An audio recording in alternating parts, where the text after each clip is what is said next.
C'est au Quesnoy, canton d'Avesnes-sur-Helpe, département du Nord, à 10 km de la frontière belge, que j'ai enfin pu retrouver le 22 décembre 1939 la 2e brigade du 6e régiment de spahis algériens, à laquelle j'appartenais avec le grade de capitaine. Depuis la déclaration de guerre, j'avais dû organiser le regroupement des unités en garnison à Tlemcen. Et cette mission m'avait, hélas, tenu éloigné du théâtre des opérations durant tout l'automne. Le cantonnement était frugal, mais on y disposait de vastes écuries pour notre cavalerie. Quant au théâtre des opérations, il n'y en avait guère, car c'était la drôle de guerre. On luttait surtout contre le froid très vif de l'hiver. Le colonel Jouffrault maintenait cependant très haut le moral des hommes en multipliant les exercices, les défilés, les prises d'armes. Mes spahis n'étaient d'ailleurs pas dépaysés. Hommes d'une bravoure et d'une endurance exceptionnelles, ils étaient habitués aux hivers dans le Djebel. Quant à nos chevaux barbes, leurs origines berbères leur permettaient d'affronter la neige et le sol glacé.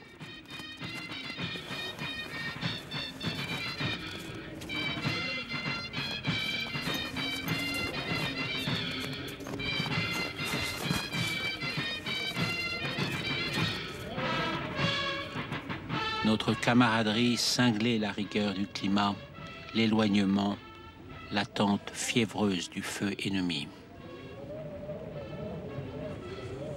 Avec mes camarades, le capitaine Viénard et le lieutenant Slimane, nous organisions chaque semaine le traditionnel méchoui.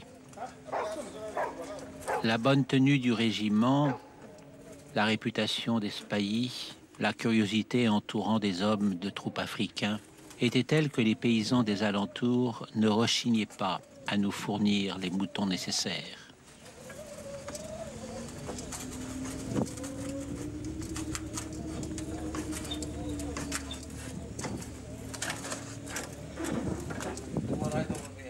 Et puis les souvenirs de 4 années d'occupation prussienne lors de la dernière guerre étaient encore douloureux et le patriotisme était de règle.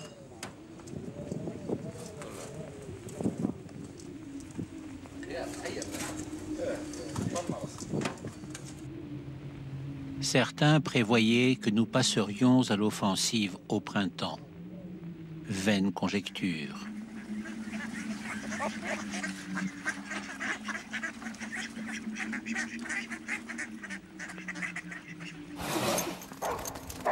Je ne doutais pas encore que l'exceptionnel entraînement de la cavalerie et le courage de nos hommes sauraient tenir tête aux éléments motorisés des Allemands.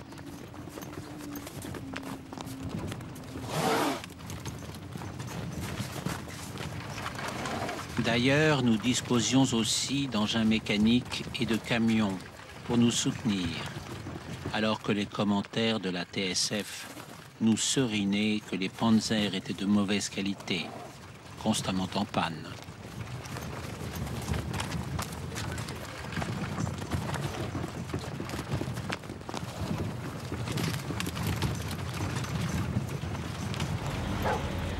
De fait, notre matériel roulant ne valait guère mieux, et nous n'allions pas tarder à nous en rendre compte.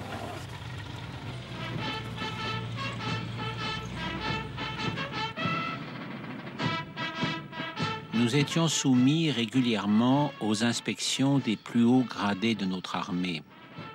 Elles étaient accueillies à chaque fois par une prise d'armes sur la grande place du village, à laquelle j'assistais avec mes camarades Viénard, Lamoureux, Slimane, Grandpierre et Joyeuse.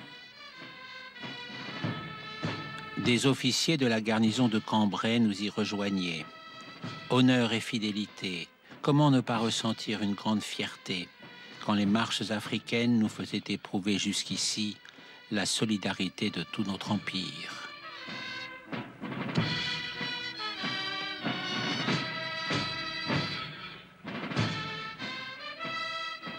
Le général d'armée Henri Giraud à qui nous devions d'avoir organisé les confins militaires algéro-marocains, tint à nous assurer ainsi de sa sollicitude. Pour nous, il était auréolé de la gloire de son évasion des griffes de l'ennemi après la bataille de Guise en 14, de la reddition d'Abdelkrim durant la guerre du Rif, de sa proximité avec les maréchaux Lyautey et Franchet d'Espéré. Nous ne doutions pas de la victoire prochaine sous l'égide de chefs de guerre de cette envergure.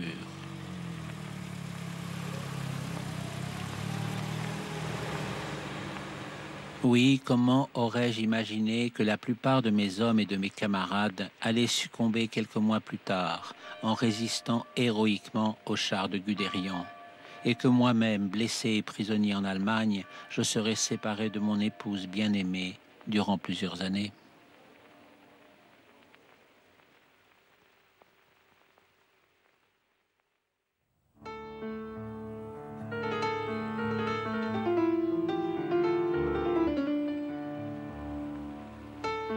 C'est donc à Tlemcen, à 140 km d'Oran, que j'ai gravi les premiers échelons de ma carrière militaire durant les années 30.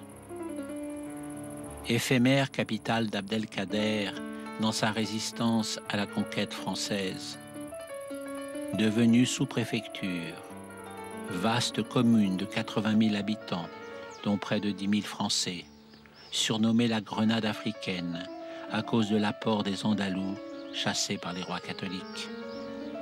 Mosaïque de Hadars au teint pâle, de Koulougis ottomans, de Berbères et de Juifs. L'histoire a parsemé la ville de monuments remarquables au fil des dynasties qui se sont succédées, Idrissides, Almoravides, Almohades. Alternance de puissance et de décadence, dont les remparts, le Méchoir, la Grande Mosquée, une floraison de mausolées, attestent qu'elles furent jalonnées de batailles, de meurtres, mais aussi de plusieurs épisodes de civilisation brillante, ornés par la poésie, la musique et les arts.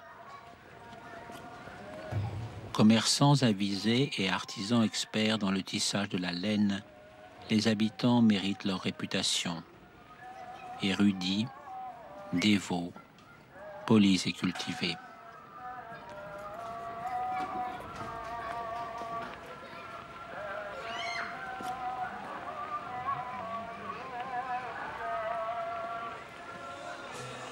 Tout le passé glorieux de Tlemcen et la foi de ses habitants résonnent encore dans les mosquées où ma présence ne fut jamais importune.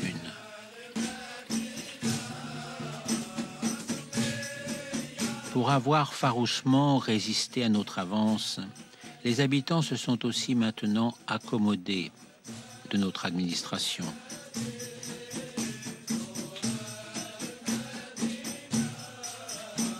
À 800 mètres d'altitude, le climat est aussi doux que dans les cœurs et la sécurité est parfaite.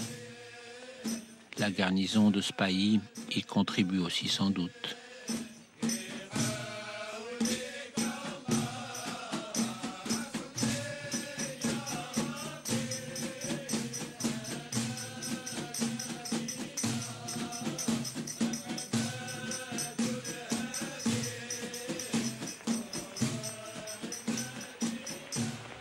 Beaucoup de misère aussi quand même.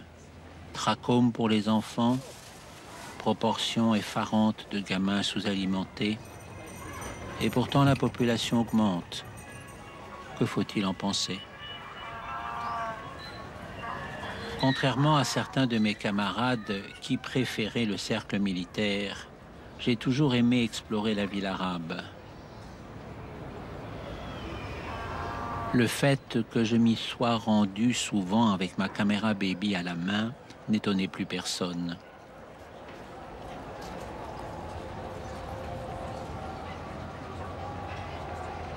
Cependant, je ne me risquais pas à partager les jeux des indigènes. Dames à la façon locale ou dominos, où j'aurais certainement perdu quelques miettes de la solde que la République accorde à un jeune officier. Le marché, les souks attirent les quelques touristes que l'aventure a conduit à affronter la plomberie capricieuse du Grand Hôtel de France. Mais je préférais de loin la ville israélite, que leur guide décrit avec une condescendance que je réprouve. En fait, la communauté juive de Tlemcen est le fer de lance de l'assimilation indigène. Elle contribue par son activité et son aspiration générale au progrès, à la prospérité de la ville. Et je n'ai jamais partagé les préjugés de ceux qui se lamentaient sur le décret Crémieux. À Tlemcen, la pratique paisible de la religion musulmane laisse toute leur place aux femmes. Elles se livrent à leurs activités domestiques sans se dissimuler au regard. Le lavoir, comme dans les villages français, est le lieu privilégié des rencontres où s'échangent les confidences et des propos sur les hommes qui n'ont, paraît-il, rien à envier sur ceux que l'on tient chez nous. Durant les pèlerinages et pour la fête du Mouloud, les familles parent les petites filles des bijoux les plus précieux pour faire valoir qu'elles seront de bons partis lorsque viendra le temps de les marier. Elles en rient avec l'innocence de l'enfance et elles sont fières de les montrer. Mais peut-être ne sont-elles pas aussi inconscientes du rôle qu'on leur fait tenir. Et de toute façon, personne ne s'interroge sur la fatalité de leur sort. Au-delà des ruines du tombeau de Sidi Bou Ishaq et au travers des bosquets de pins, de genêts et de lentisques qui entourent la ville, les chemins ouvrent vers les plaines fertiles de Tafna et de Safsaf.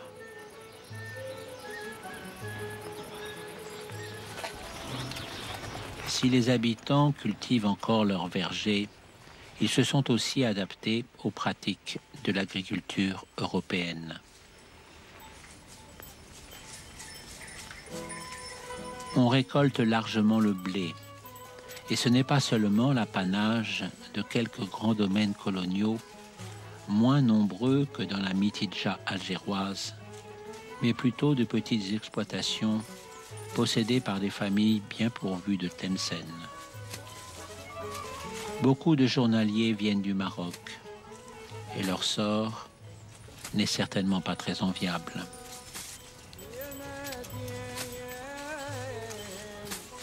On parle partout de la crise économique pour serrer les salaires. Les querelles de voisinage, les disputes d'héritage sont également très fréquentes. Et malgré le progrès des rendements dus à la colonisation, le marché dépend d'entreprises céréalières aux mains des Français, qui suscitent aussi bien des mécontentements qui inquiètent le sous-préfet. Cependant, la rumeur arabe qui lui parvient demeure insaisissable.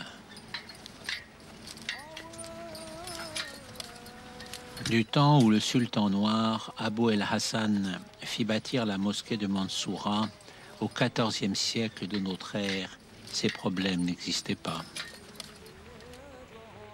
Mais il n'en reste qu'un superbe minaret, construit en partie par des esclaves chrétiens enlevés par les pirates barbaresques, et où nichent des cigognes, indifférentes au cours des temps nouveaux.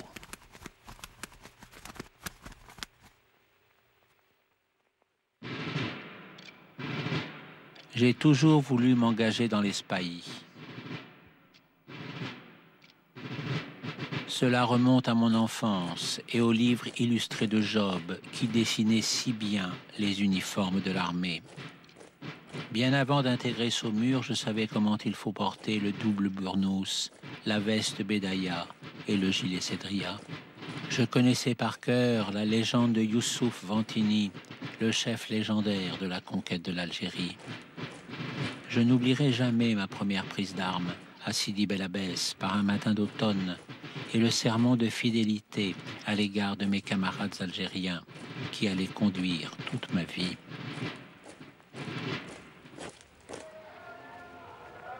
Lorsque j'ai été affecté à la garnison de Tlemcen, la vie d'un lieutenant de ce pays s'y déroulait selon des règles immuables. Une belle villa de fonction, des serviteurs, Cadour, mon ordonnance, toujours prêt à sceller mon cheval, des obligations mondaines, où les bonnes manières entre officiers et le bon ton à l'égard de leurs épouses favorisaient les carrières. Et pourtant, j'étais encore célibataire, et les tentations ne manquaient pas. Certains de mes camarades s'ennuyaient quand tout m'intéressait. Ils traînaient dans la ville européenne pour leurs loisirs, sur le boulevard national ou la rue Eugène-Étienne, comme des orphelins. Ils allaient au cinéma où l'on projetait des films qui romançaient leur oisiveté en leur donnant des illusions d'héroïsme exotique qu'ils auraient été bien en peine de vivre. Et ils se finissaient au bordel ou au Pernod du bistrot maltais. L'alcool, puis sans fond de l'amertume du colonial, sans projet d'avenir.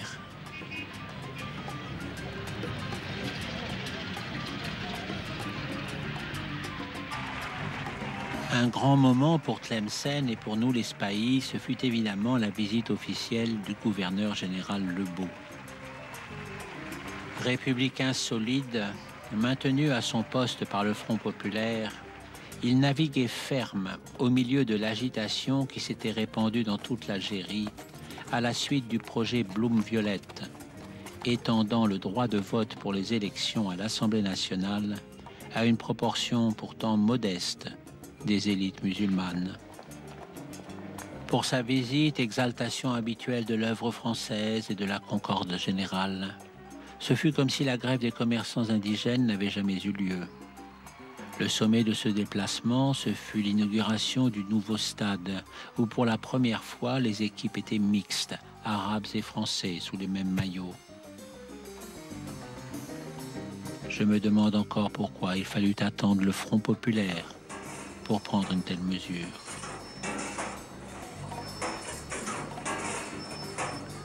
Ainsi, tout s'était bien passé, et on a pu tirer la loterie nationale aussi calmement qu'à Marmande ou Périgueux. Le gouverneur général avait regagné Alger, et j'étais parmi la foule joyeuse, en civil, avec quelques camarades. C'est à ce moment précis que j'ai remarqué Nicole Laurin, la jolie jeune femme à l'apparence si douce et discrète, dont je suis tombé immédiatement amoureux.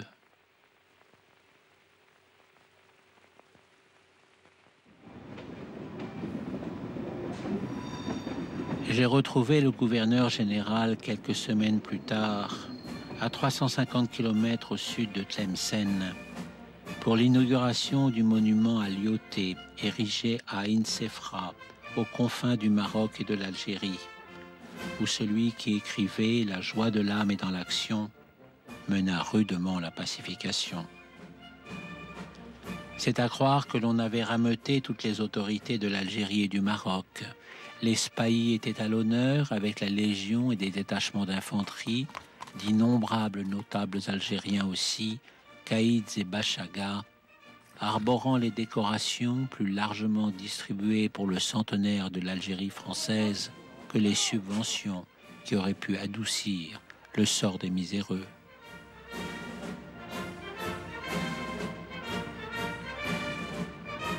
Le monument est situé sur le bord de l'oued tumultueux et face à la grande dune où prolifèrent les vipères à cornes.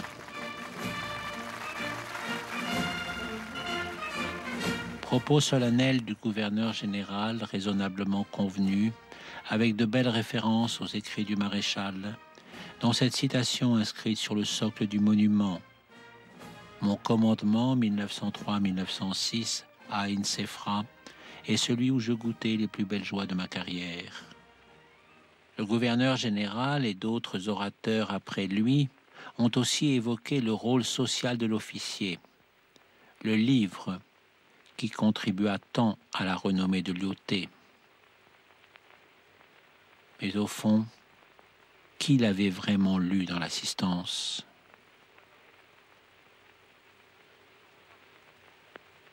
Notre résident général au Maroc, le général d'armée Noguès sans doute, qui fut l'un de ses meilleurs lieutenants et qui a déclaré qu'il s'en inspirerait lorsqu'il a pris ses fonctions à Rabat il y a quelques mois. Mais le Maroc n'est pas la France et le protectorat diffère de l'administration directe.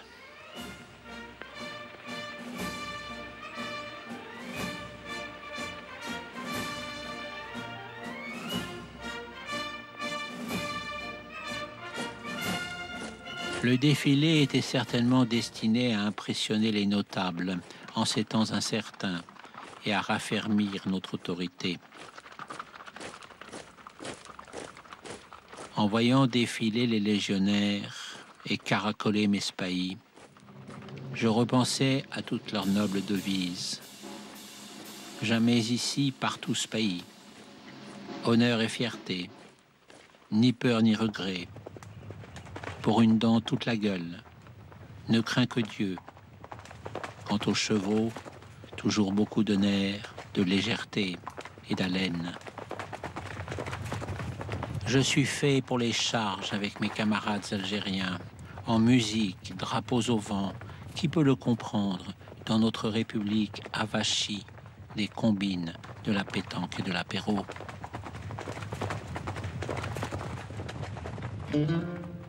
Après l'inauguration, un de nos détachements vint chercher les autorités pour les conduire au grand méchoui qui devait se tenir dans l'oasis. Le gouverneur s'entretint longuement avec les Bachagas, où j'ai reconnu mon ami le Shir Ben Toukouk, un allié résolu de la France, et tous les caïds de la région du Figuig, qui fut longtemps hostile jusqu'à l'arrivée de Lyautey. Les extrémistes communisants et les oulémas les détestent et les traitent de collaborateurs des Français. Moi, je ne sais pas ce que valent les marques de respect qu'on leur témoigne. Enfin, nous avons eu droit à tout le folklore habituel, avec les danses, les rafales de tir au fusil, les femmes rassemblées qui observaient du haut de la colline.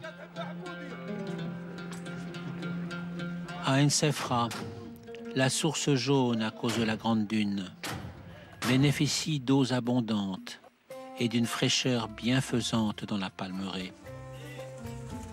Tout le monde paraissait enchanté de pouvoir se restaurer dans une atmosphère cordiale, d'où l'anisette traditionnelle était prohibée par égard pour les notables. Ceux qui n'ont pas connu des moments comme celui-là, je les plains.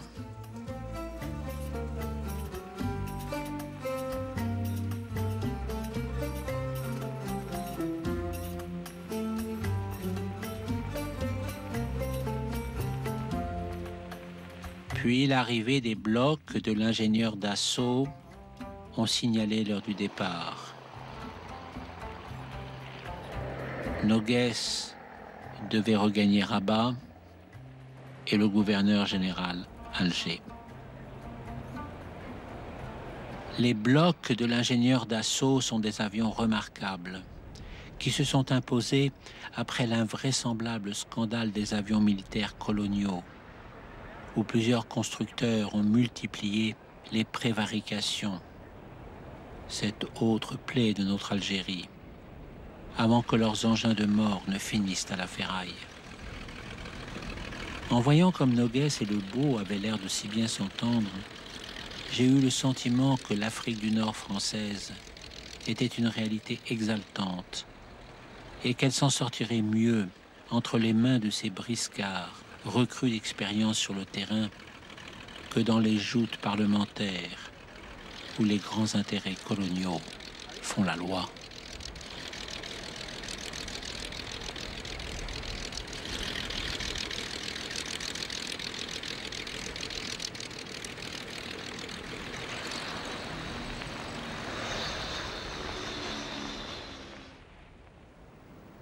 Ensuite, je suis allé à cheval me recueillir sur la tombe d'Isabelle Eberhardt, qui se noya lors d'une crue soudaine de l'Oued en 1904.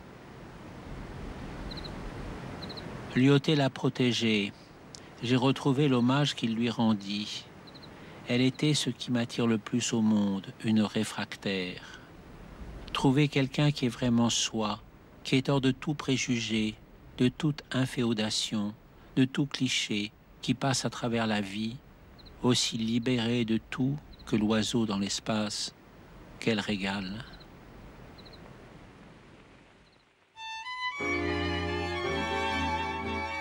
À la saison des courses hippiques, j'espérais retrouver la belle Nicole, perdue de vue depuis la tombola. Le prix du gouverneur général, c'est la grande affaire de la vie mondaine de Tlemcen. Les dames qui ont dévalisé la Parisienne, le grand magasin de couture de la place Bugeaud, et qui ont aussi passé beaucoup de temps sur leur singère, portent leurs meilleures toilettes.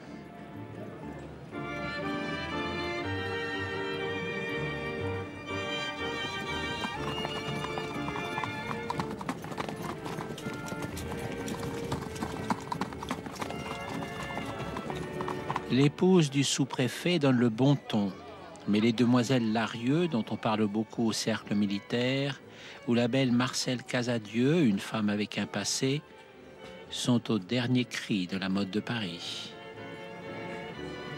Pour quelques heures, les commérages, ce poison de la vie de province, sont oubliés, même si les batteries se rechargent pour plus tard. Les messieurs ne sont pas en reste de politesse. Il ne faut pas se risquer à des regards trop appuyés qui pourraient passer pour des aveux.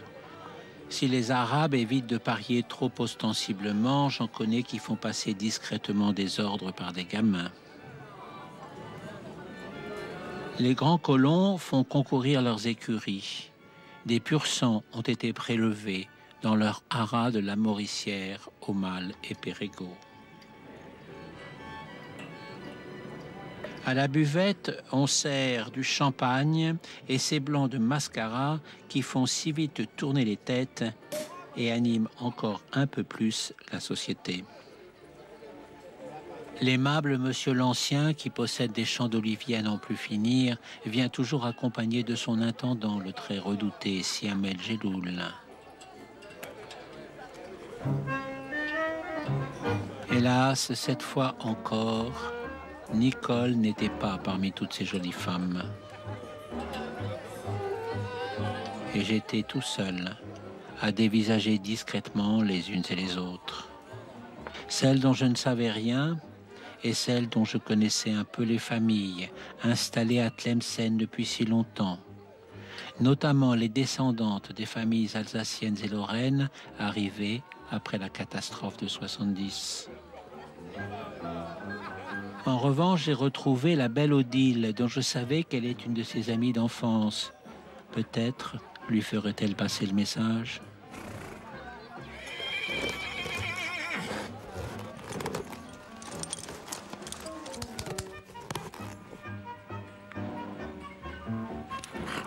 Mon camarade, le lieutenant Bordier, est l'un des meilleurs cavaliers du régiment.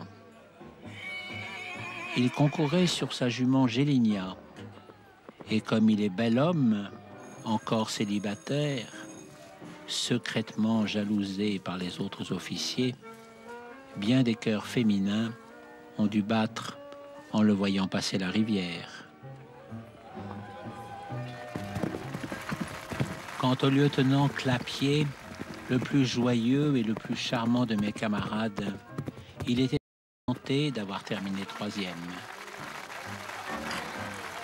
Il fut parmi les premiers tués de l'offensive allemande en 1940. D'ailleurs, que sont-ils tous devenus, arrachés à ces moments d'insouciance, entre ceux qui se perdirent sur de mauvais chemins et celles dont la jeunesse se fanerait inéluctablement.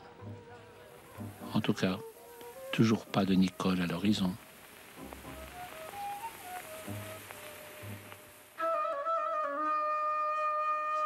Chaque année, avec le retour du printemps et les amandiers en fleurs, renaissaient mes rêves d'amour, si tant est qu'ils se fussent jamais assoupis.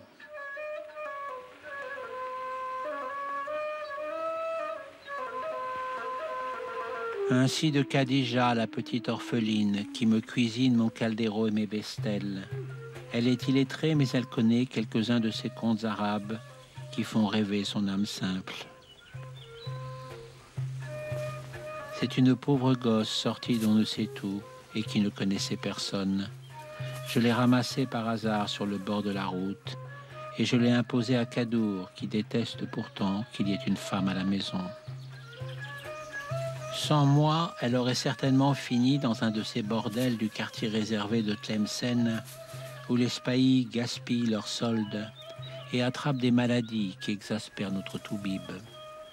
Elle a appris un peu de français, j'ai écouté ses histoires, nous en avons fait un petit film. Il était une fois un jeune émir, célèbre dans tout le douar, pour sa vaillance à cheval et la splendeur des selles que les artisans de Tlemcen confectionnaient pour sa monture. Il était très beau et s'exprimait avec une grande douceur, mais il avait l'âme en peine et cherchait une épouse.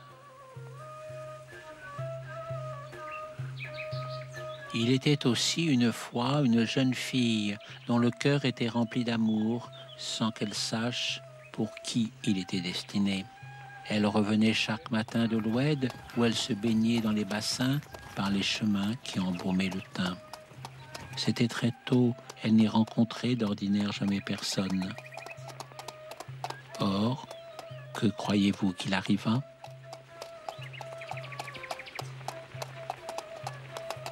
Le jeune émir, accompagné de Sélim, son valet fidèle, emprunta un jour le même chemin que Khadija. Le soleil n'était pas encore très haut, l'air était cristallin et la nature avec ses parfums et le chant des oiseaux était en fête. Inch'Allah, le Dieu qui veille sur toute chose, voulut qu'ils se rencontrent. Lorsqu'il aperçut Khadija, le jeune émir ne se sentit plus de joie et se dressa sur son cheval comme pour répondre à un appel. Mais Khadija n'avait jamais parlé à un homme. Par pudeur, elle voulait se soustraire à l'attention du jeune émir, dont les mots coulaient de sa bouche comme du miel. Elle avait beau lui résister, elle savait qu'elle n'y parviendrait pas longtemps, car il ne desserrait pas son étreinte et lui promettait de l'emmener avec lui pour l'épouser. Comment aurait-elle pu lui échapper et comment aurait-il pu la laisser continuer son chemin toute seule? Il s'était trouvé, voilà tout, et plus rien ne pourrait les séparer. Khadija était heureuse quand je lui racontais cette histoire, mais elle n'y croyait pas, même si tout l'étonnait dans mon comportement, car je la respectais. Au fond, peut-être y croyait-elle quand même un peu, puisqu'à ses yeux, j'étais l'émir venu de loin qui ne lui ferait jamais de mal. J'ai finalement retrouvé Nicole au bain sportif où les dames étaient admises et nous ne nous sommes plus quittés. Institutrice au petit collège franco-arabe, sans attache à Tlemcen, elle avait toutes les qualités d'âme que son comportement réservé laissait deviner. Lors d'une excursion aux cascades d'El Ourite, je lui demandai sa main qu'elle m'accorda aussitôt. Mais elle avait eu une peine de cœur en France qui l'avait conduite à s'enfuir jusqu'ici, et sans reprendre sa parole, elle me demanda de la laisser partir seule durant quelques semaines. Elle voulait découvrir le Sud pour mettre de l'ordre dans ses sentiments. Elle m'écrirait à chaque étape.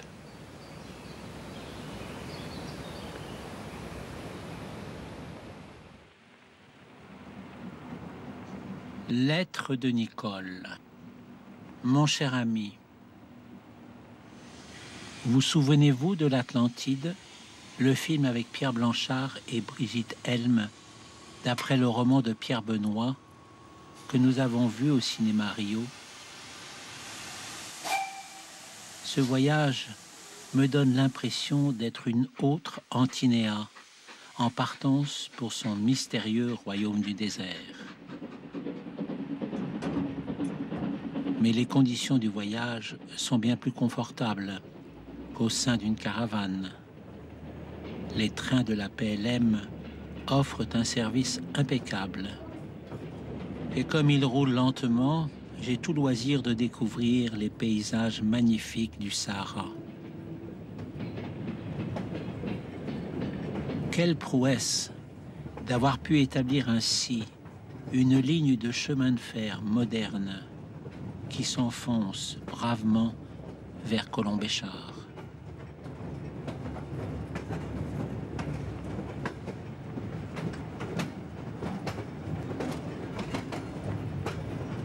Nous avons fait halte pour recharger du charbon à Beni Ounif,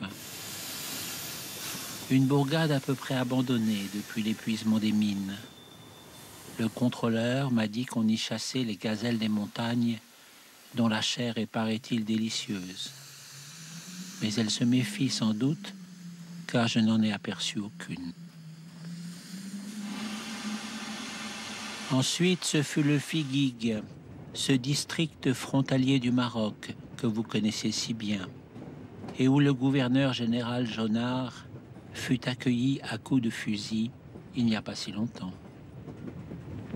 Mais rassurez-vous, tout est bien calme, et dans l'austère grandeur des paysages, on ne voit que des palmiers bien entretenus. Quoique fort animée, l'arrivée au terminus de Colombéchar s'est aussi passée bien tranquillement. Une femme seule ne court aucun danger au milieu des voyageurs arabes.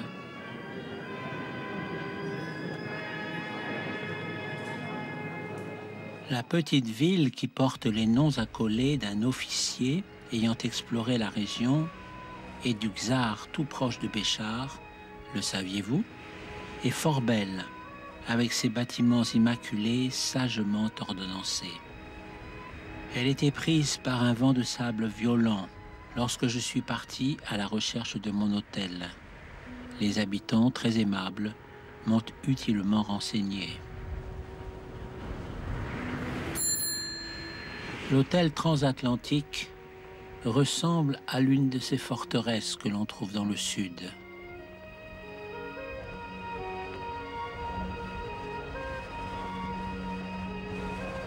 Quelques touristes, férus d'un climat doux pour leur hivernage, au restaurant de l'hôtel, dont la grande attraction est une malheureuse panthère de l'Atlas, enchaînée au milieu des fumées de bonne cuisine qui doivent encore augmenter sa peine.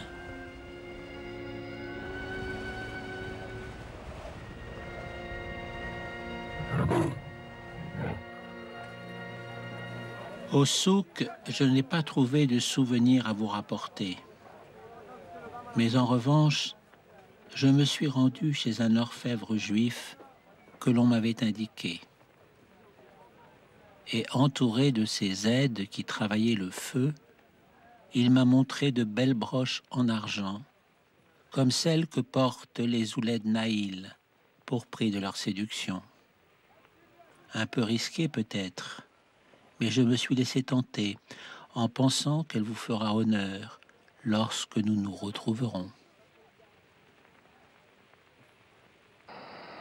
Vous êtes très jolie, madame, m'a dit le petit assistant. Le monsieur sera très content.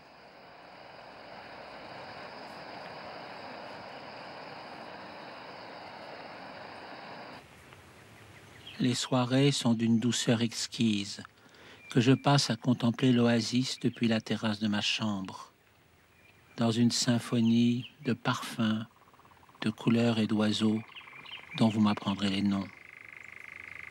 Je repars bientôt par le car du Touring Club. Je vous écrirai très vite. Aussi loin que j'aille, notre poste fonctionne toujours très bien.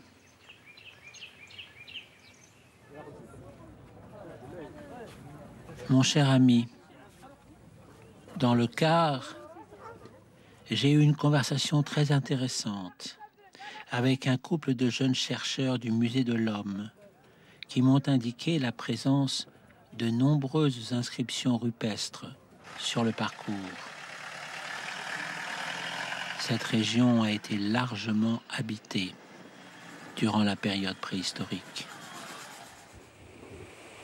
Mais nous étions dans un territoire militaire et on ne peut faire de détour sans autorisation expresse, visé par le bureau de Colombéchard.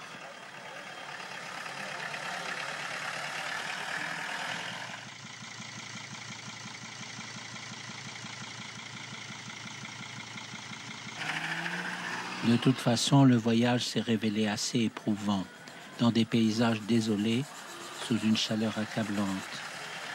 Et c'est avec soulagement que je suis parvenu à Taguit, où tout n'est que sable, clair et limpide, sans autre tâche que celle de l'oasis.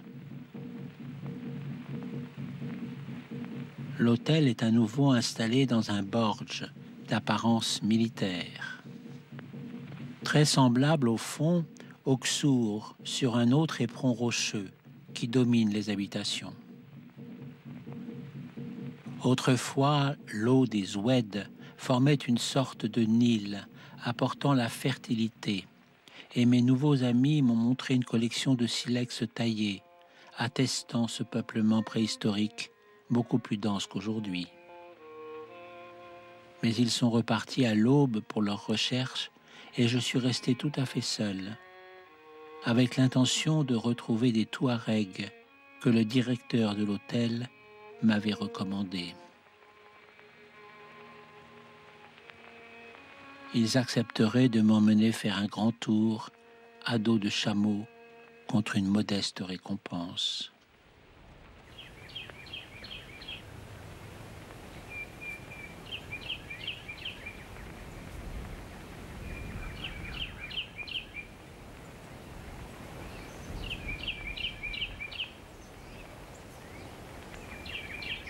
Je suis parti à leur rencontre à l'aube. Il ne faisait pas encore trop chaud.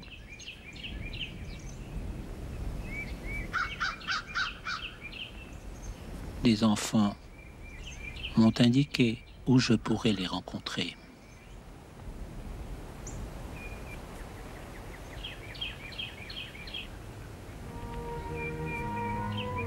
J'ai eu durant quelques heures l'impression de revivre un épisode de Morocco, cet autre film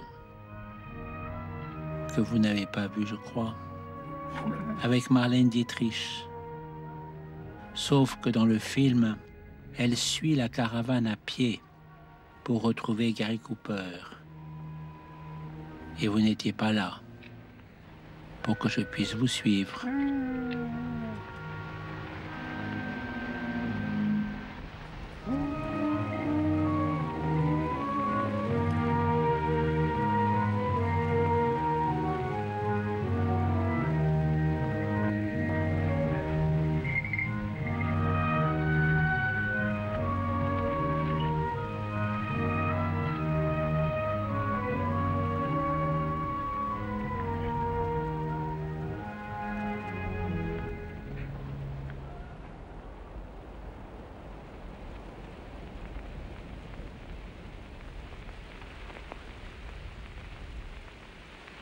Mon cher ami, me voici à Beni Abbès, ultime oasis avant le grand ergue occidental, où toute vie semble avoir déserté. C'est de là que partit le commandant Augiéras il y a 25 ans pour établir la première liaison automobile entre le Grand Sud algérien et la Mauritanie, afin de rejoindre ensuite Saint-Louis du Sénégal. Il reste de cette expédition héroïque une caserne qui domine la ville et fait face à une forteresse berbère en partie ruinée. Cette fois encore, j'ai pu descendre dans l'un de ces magnifiques hôtels de la chaîne transatlantique que l'on retrouve décidément jusque dans les endroits les plus reculés de toute l'Afrique du Nord. J'y dispose d'une chambre très agréable et de toutes les attentions d'un service qui n'a rien à envier avec de bons établissements de la métropole. Mais enfin, la solitude commence à me peser, et je pense beaucoup à vous.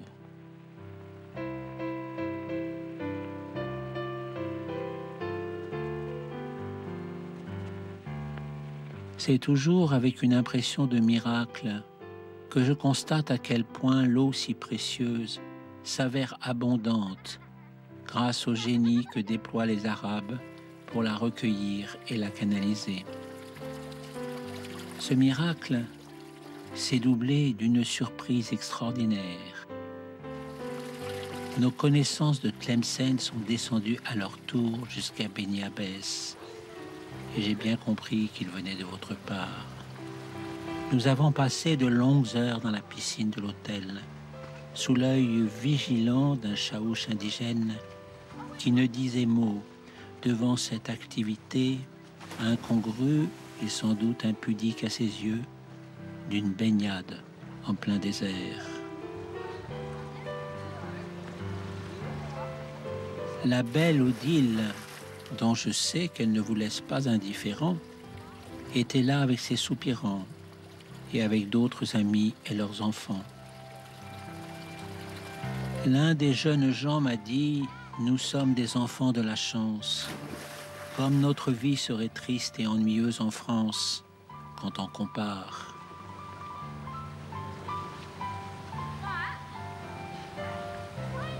Il m'a semblé tout à coup qu'on emporte toujours avec soi ce qui vous est le plus précieux, jusque dans des voyages lointains. Et j'ai eu alors très envie de vous retrouver et de mettre fin à cette belle équipée, désormais sans objet.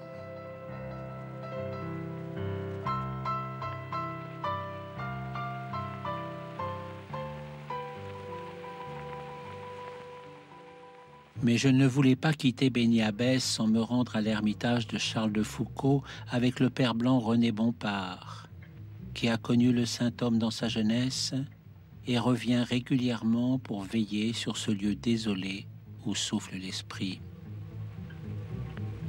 Cet ermitage n'est pas celui où Charles de Foucauld a été assassiné par des nomades qu'il protégeait, mais il y passait quelques mois chaque année, et dans sa désolation et son austérité, on y sent encore sa présence. Le père Bompard m'a dit « Il y fut heureux, très heureux, inconnu de tous, jouissant de l'obscurité, du silence, de la pauvreté à l'imitation de Jésus. » Un ancien esclave qu'il avait racheté fait office de gardien.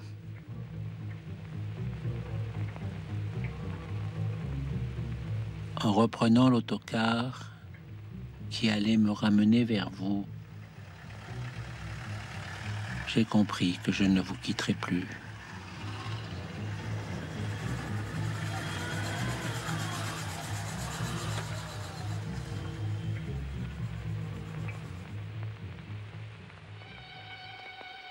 Nous nous sommes mariés très vite après le retour de Nicole. Brève permission, voyage de noces à la villa Rivaux. De chers petits issus de notre amour ne tardèrent pas à bénir une union encore plus heureuse que je ne l'avais espérée.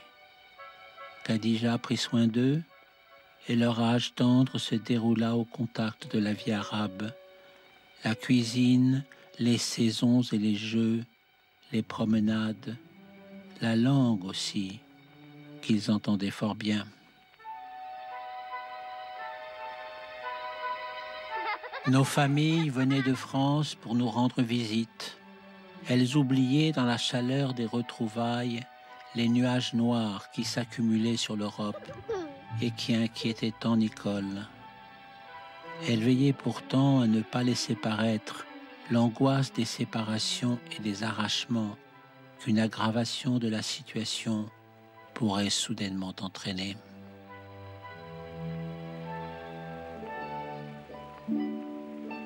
Et puis il fallait protéger les enfants de toute anxiété. Nicole les élevait avec cette bienveillance attentive, dont elle entourait tous les êtres.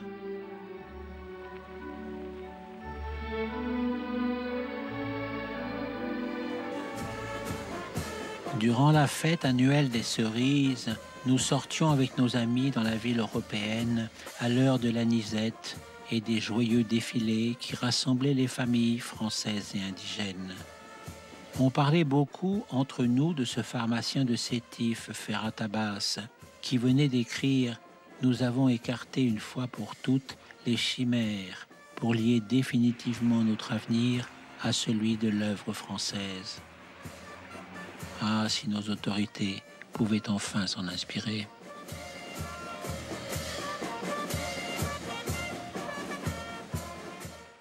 Les dimanches, nous allions tous ensemble à la plage de Beni Saïf, à 1 heure de route de Tlemcen. Falaise ocre, l'îlot de Rajgoun au large pour les nageurs intrépides. Petit restaurant fréquenté par les ingénieurs de la mine de fer toute proche. C'était isolé, sauvage et tranquille. Et en dehors de nous, il n'y avait jamais d'instant du bonheur de vivre en Algérie qu'elle incarnait pour moi.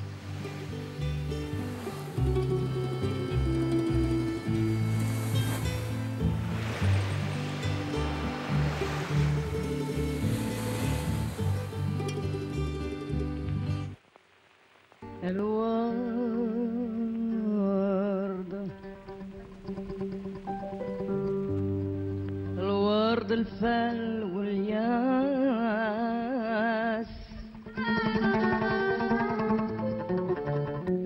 الدمعة من عيني ما توفى